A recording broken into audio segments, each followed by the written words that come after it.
साल 2008। बारिश की हल्की हल्की बूंदें अहमदाबाद की गलियों को भिगो रही थीं। आसमान में घने बादल थे और ठंडी हवा रात को और भी रहस्यमयी बना रही थी। इसी अंधेरी रात में एक पत्रकार आदित्य शर्मा अपने अपार्टमेंट के भीतर बैठा एक ऐसे केस की तलाश में था जो उसकी पत्रकारिता को नई ऊंचाई दे सके। वह अपने पुराने नोट्स खंगाल रहा था जब अचानक दरवाजे की घंटी बजी। इतनी रात को कौन हो सकता है? उसने दरवाजा खोला तो सामने एक बुजुर्ग आदमी खड़ा था, बारिश से भीगा हुआ, थरथराते होंठ और आंखों में गहरा दर्द। क्या आप मेरी मदद कर सकते हैं? आदमी की आवाज टूटी हुई थी। आदित्य ने उसे भीतर बुलाया। वह आदमी कांपते हुए कुर्सी पर बैठ गया। आदित्य पानी लेने गया, लेकिन जब वह लौटा तो वह आदमी गायब था। बस टेबल पर एक मुड़ा तोड़ा खत और एक पुरानी तस्वीर रखी थी। तस्वीर में एक बुजुर्ग महिला थी, झुर्रियों से भरा चेहरा, लेकिन आंखों में एक गहरी मासूमियत। आदित्य ने कांपते हाथों से खत खोला और पढ़ने लगा। मेरा नाम रामचरण यादव है। यह तस्वीर मेरी पत्नी सुमित्रा यादव की है जो गोधरा कांड में जिंदा जला दी गई थी। साल 2002 की वह काली सुबह जब साबरमती एक्सप्रेस को आग के हवाले कर दिया गया, मेरी पत्नी उसमें थी। जलती हुई, चीखती हुई उन्हें जिंदा जला दिया गया। कोई बचाने नहीं आया और उनके कातिल आज भी खुलेआम घूम रहे हैं। मैंने सालों तक इंसाफ के लिए दर दर भटक लिया, लेकिन कहीं कोई सुनवाई नहीं हुई। अब मेरी उम्र हो चुकी है, शायद ज्यादा दिनों तक न जी पाऊं, लेकिन मरने से पहले बस एक बार मेरी पत्नी के कातिलों को सजा दिलवा दीजिए। गोधरा कांड, एक ऐसी घटना जिसने पूरे देश को झकझोर कर रख दिया था। यह एक कहानी नहीं बल्कि एक हकीकत थी।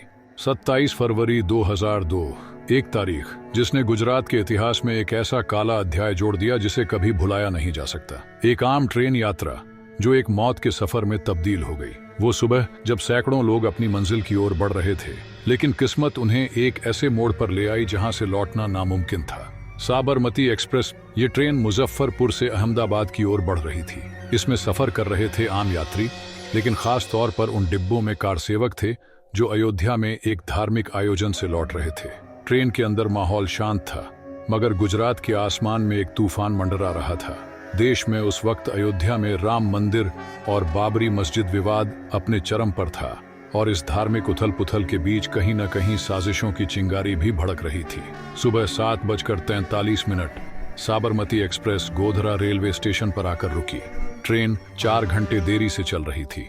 थका देने वाला सफर, भरी हुई बोगियां और हर कोई जल्द से जल्द अपने घर पहुंचना चाहता था, लेकिन किसी को अंदाजा भी नहीं था कि अगले कुछ ही मिनटों में सब कुछ बदलने वाला था। ट्रेन का इंजन धुआं उगल रहा था। स्टेशन पर हलचल थी, लेकिन अचानक माहौल में अजीब सा तनाव घुलने लगा, और फिर एक खींची गई चेन ने सब कुछ बदल दिया। इमरजेंसी चेन अचानक खींच दी गई। ट्रेन झटके के साथ रुक गई और फिर बार बार चेन खींची जाने लगी। हर कोई हैरान था, ऐसा क्यों हो रहा था। कुछ यात्री खिड़कियों से बाहर झांकने लगे, लेकिन अगले ही पल स्टेशन पर एक अजीब सी हलचल दिखने लगी। अचानक स्टेशन पर भीड़ जमा होने लगी। चेहरे अनजान थे, लेकिन इरादे साफ दिख रहे थे। फिर एक पत्थर हवा में उछला और ट्रेन की खिड़की से टकराया। एक कांच चटकने की आवाज आई, और फिर जैसे किसी ने इशारा कर दिया हो, पत्थरों की बरसात शुरू हो गई। हर तरफ से ट्रेन पर हमला होने लगा। पत्थर शीशे तोड़ते हुए अंदर जा रहे थे और यात्रियों को लहूलुहान कर रहे थे। ट्रेन के अंदर चीख पुकार मच गई। S5 और S6 कोच जो कार सेवकों से भरे थे, उनका सीधा निशाना बनाया जा रहा था। अंदर बैठे लोग घबराकर खिड़कियां बंद करने लगे, एक दूसरे को पकड़कर अपनी जान बचाने की कोशिश कर रहे थे। लेकिन अब तक हालात काबू से बाहर हो चुके थे, और फिर सब कुछ रोशनी में घुल गया। आग की भयानक रोशनी में कुछ लोग जबरदस्ती ट्रेन के अंदर घुस चुके थे। हाथों में पेट्रोल के कंटेनर थे। एक कंटेनर अंदर उछाला गया, फिर एक चिंगारी, और फिर सब कुछ जलने लगा। आग इतनी भयानक थी कि कुछ ही मिनटों में कोच धधकने लगे। अंदर फंसे लोगों की चीखें ट्रेन के लोहे के ढांचे से टकराकर और खौफनाक हो गईं। धुएं और लपटों के बीच कोई भागने की कोशिश कर रहा था, कोई दरवाजे पीट रहा था, कोई खिड़की से बाहर निकलने की जद्दोजहद कर रहा था, लेकिन आग किसी को कोई मौका नहीं दे रही थी। जब तक लोकल पुलिस और रेस्क्यू टीम वहां पहुंची, 49 लोग अपनी जान गंवा चुके थे। जले हुए शरीर को पहचानना तक मुश्किल था। ट्रकों और टेम्पो में लाशों को भरकर 16 सिविल हॉस्पिटल ले जाया गया, लेकिन तब तक यह हादसा एक राष्ट्रीय त्रासदी बन चुका था। न्यूज कैमरे वहां पहुंच चुके थे। हर चीज लाइव टेलीकास्ट हो रही थी। वो जली हुई लाशें, रोते बिलखते लोग, ट्रेन के जले हुए ढांचे, और जैसे ही यह दृश्य पूरे गुजरात में देखा गया, शहरों और कस्बों में गुस्से का ज्वालामुखी फट पड़ा। लोग सड़कों पर उतरने लगे, धर्म के नाम पर नारेबाजी शुरू हो गई, भीड़ इकट्ठी होने लगी और फिर जैसे पूरे गुजरात में नफरत की आग भड़क उठी।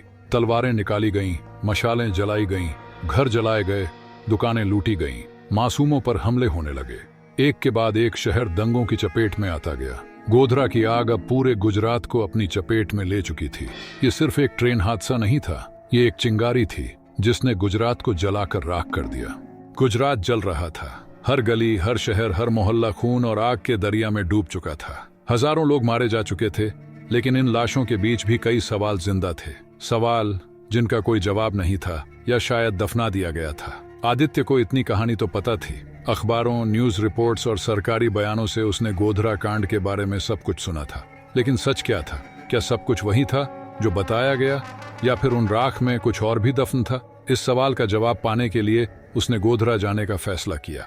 जब आदित्य गोधरा पहुंचा तो उस शहर में अब भी एक अजीब सी खामोशी पसरी थी।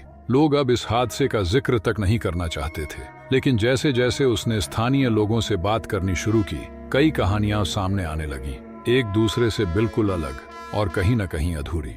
कुछ लोगों का मानना था कि जो भीड़ उस दिन स्टेशन पर इकट्ठा हुई थी, उसका ट्रेन जलने से कोई लेना देना नहीं था। उनका कहना था कि आग सिर्फ एक दुर्घटना थी जिसे सांप्रदायिक रंग दे दिया गया। फिर एक और कहानी सामने आई, शायद किसी ने सिगरेट जला दी थी और उससे आग लग गई। कुछ लोग ट्रेन के अंदर खाना बना रहे थे, गैस सिलेंडर फट गया और ट्रेन धधक उठी। पर सच इन कयासों के पीछे कहीं खो गया था। किसी के पास कोई पक्की जानकारी नहीं थी, कोई सबूत नहीं था, लेकिन एक सवाल ऐसा था जो आदित्य के जहन में घूम रहा था। अगर यह हादसा था तो फिर वह भीड़ वहां क्या कर रही थी? भीड़ जो स्टेशन पर इकट्ठी हुई, भीड़ जिसने ट्रेन पर पत्थर बरसाए, वो कौन थे और उनका मकसद क्या था? इन सवालों के जवाब अब भी धुंध में छिपे थे। गोधरा में जलती हुई ट्रेन की लपटें सिर्फ डिब्बों तक सीमित नहीं रहीं, उन्होंने पूरे गुजरात को जला दिया। लेकिन सवाल अब भी वही था, ये सिर्फ एक हादसा था या कोई साजिश? सच को समझने के लिए 2002 में ही नानावटी मेहता कमीशन का गठन किया गया। ये एक हाई लेवल जुडिशियल इन्वेस्टिगेशन थी जो इस घटना की गहराई में जाकर सच को सामने लाने वाली थी। लेकिन सच क्या वाकई कभी पूरी तरह सामने आया? 6 साल बाद 2008 में रिपोर्ट आई।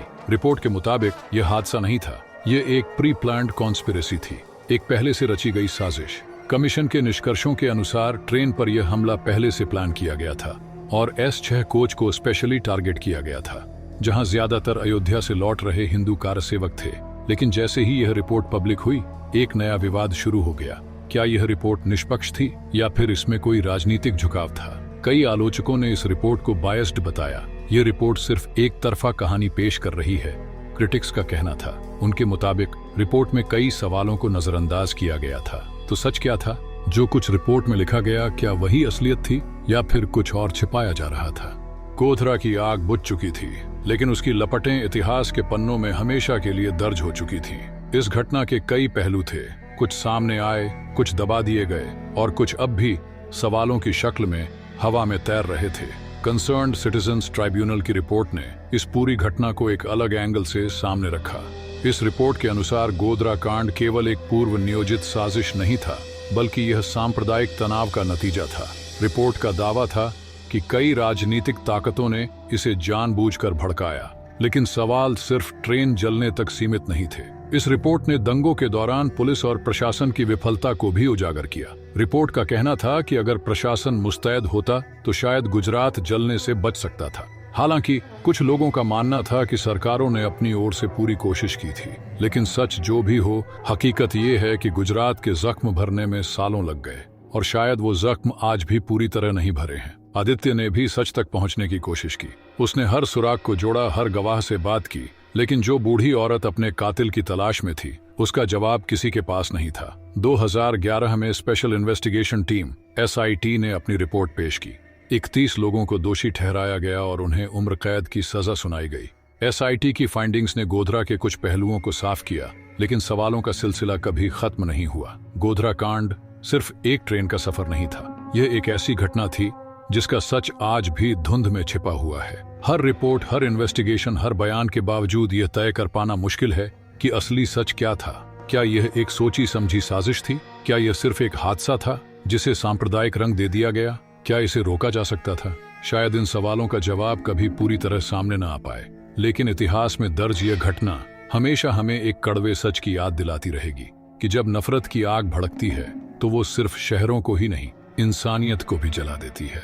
गोधरा कांड, एक अधूरा सच, एक अधूरी कहानी।